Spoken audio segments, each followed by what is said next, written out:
Oke. Reza Falevi. Sinting, siaran tidak penting.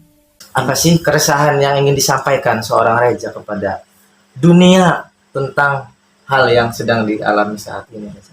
Kehilangan teman sih lebih tepatnya. Contohnya? Ya, dari dulu kan masih zaman-zaman masih polos ya. Masih Zaman-zaman ingusan lah, ingusan masih ya. belum masuk kuliah ya kan. Sekarang ingusan nggak? Oh, udah kering. Udah kering.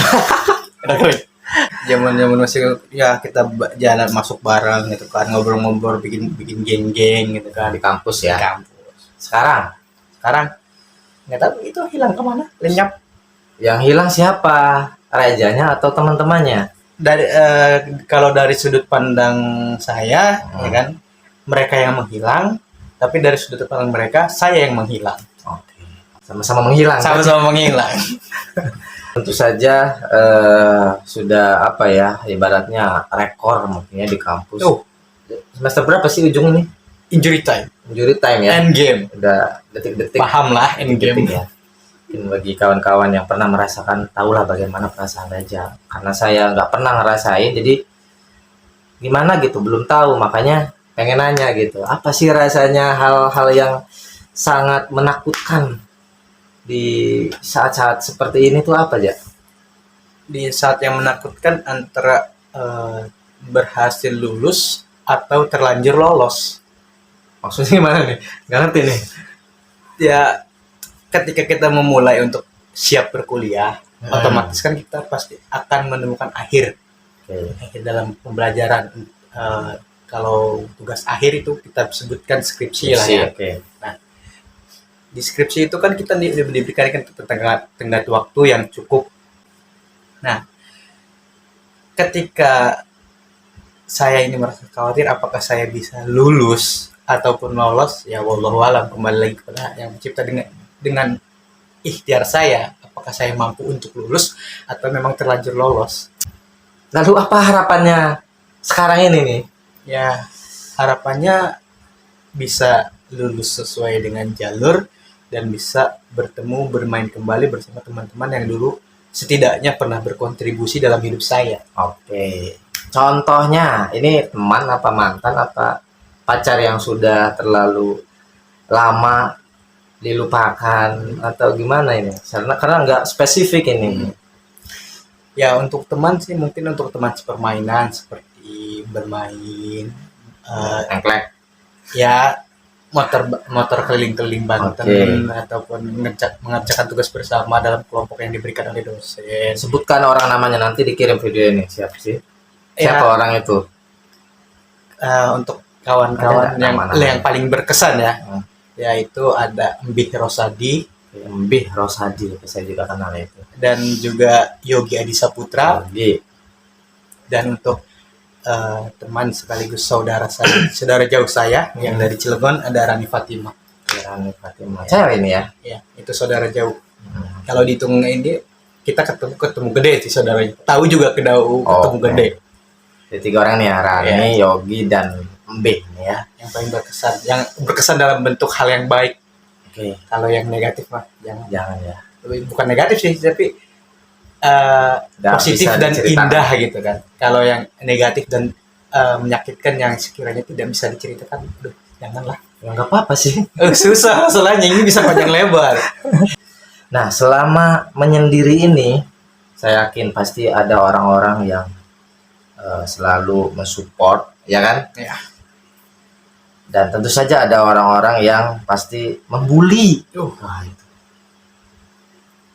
Gimana? Iya, Ada. Jadi di satu orang yang sama pernah di satu sisi dia mendukung dan di satu sisi dia membuli. Tapi yang support terbaik dan penghalang terbaik itu adalah orang-orang terdekat. Orang-orang itu penghalang. Orang-orang terdekat itu bisa menjadi support terbaik, bahkan bisa jadi penghalang terburuk tanpa disadari. Dalam hal apa? Perkataan gitu ya, atau sindiran ya, biasanya ya. Sindiran. Karena terkadang hati kecil kita berbicara, ada istilahnya toxic positif. Walaupun apapun yang dibicarakan oleh orang-orang terdekat kita, terutama orang tua, saudara dan paman bibi segala macamnya, memang itu perkataan positif.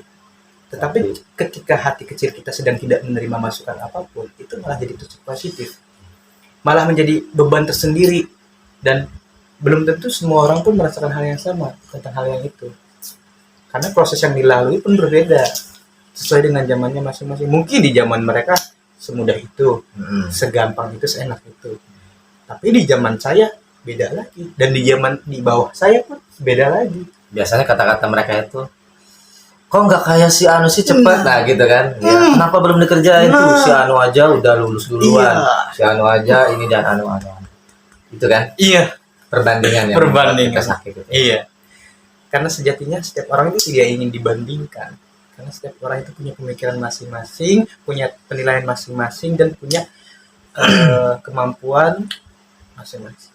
Nah, masalahnya dari pernyataan ini sebenarnya yang salah siapa?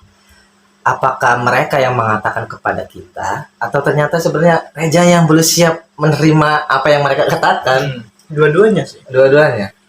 Ibaratnya mereka memberikan saran yang baik, tapi bukan di waktu yang tepat. Oke. Dan saya pun belum bisa menerima masukan di saat yang bisa.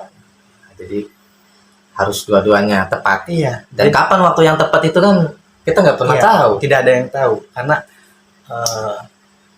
hal yang bagus ataupun keberhasilan itu di saat keberuntungan bertemu dengan kesiapan menjadi suatu keberhasilan.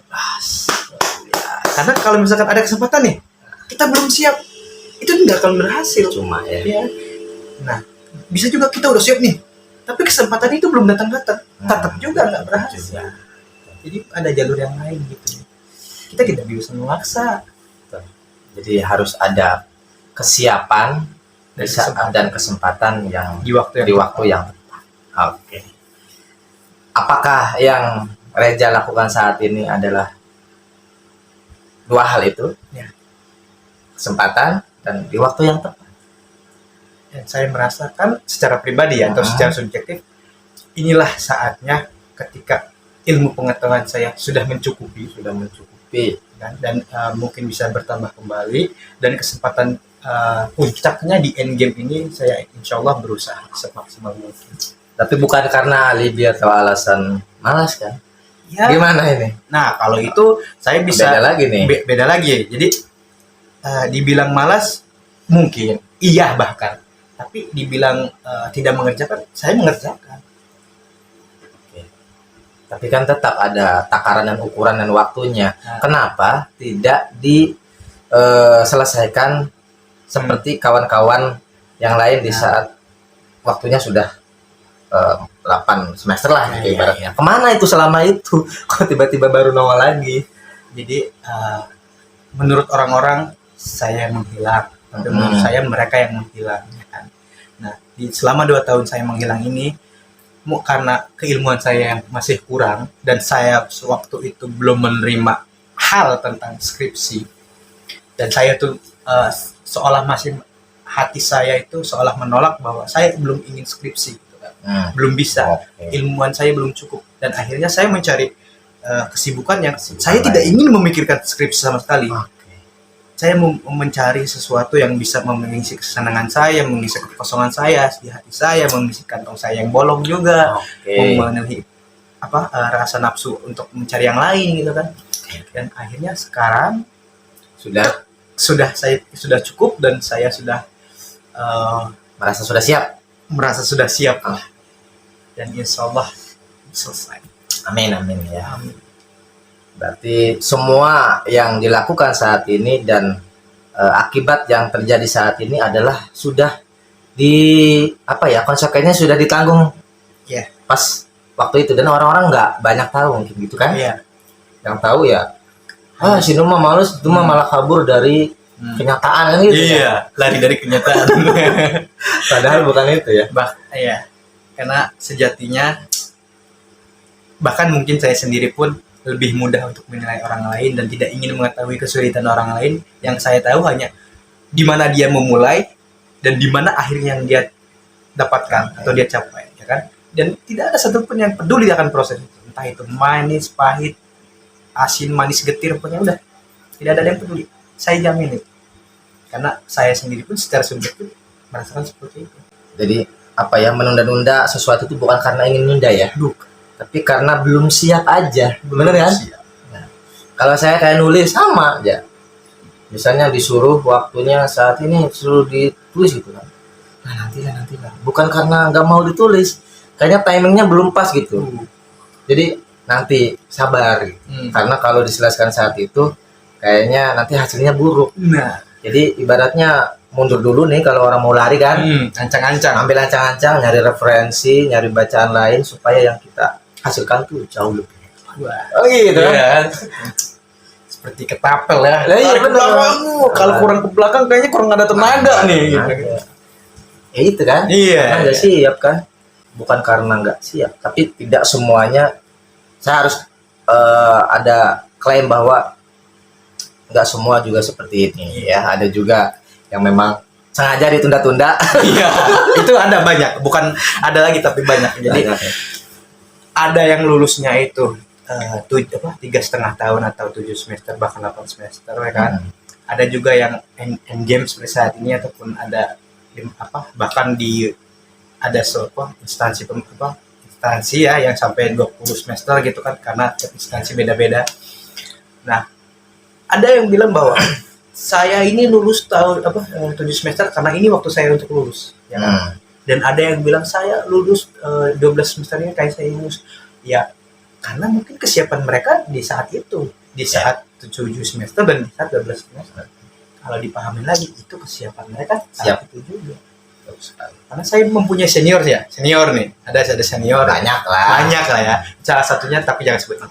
sebut aja nggak apa-apa Oh, sih. jangan lah, jangan itu Sebut takut. aja ada Kang Beben Sumantri gitu aja tuh ya. Aduh, Karena sudah jadi hal yang sangat lumrah untuk diceritakan. Iya, Ya, sudah iya. banyak yang Tapi, tahu.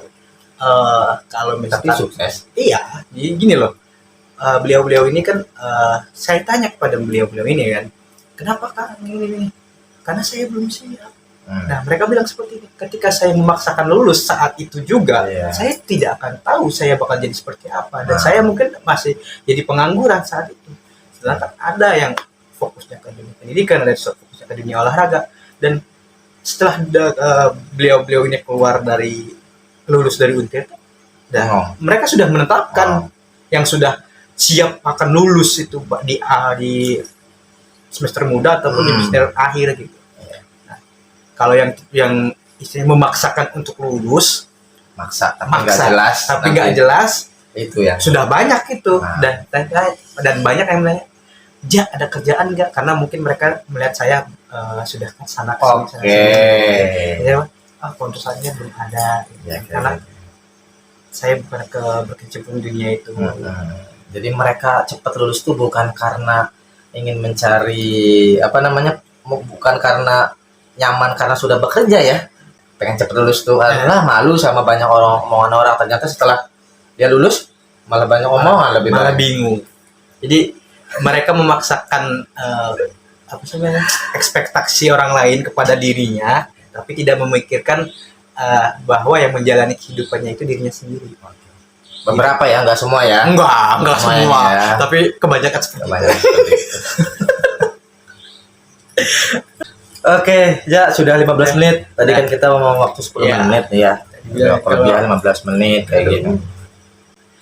Untuk siapapun yang berada di luar sana ya kan, yang kebetulan mendapatkan menonton video ini dan berkenan untuk menonton dari awal sampai akhir, saya berharap kepada kalian jangan memaksakan diri kalian untuk menjadi sesuatu yang hebat, yang wah, dan memaksakan ekspektasi orang lain kepada kalian secara benar-benar harus mengikuti omongan yang berat. Lebih baik kalian mengikuti kata hati kalian dan menyiapkan diri kalian agar hidup kalian itu lebih baik.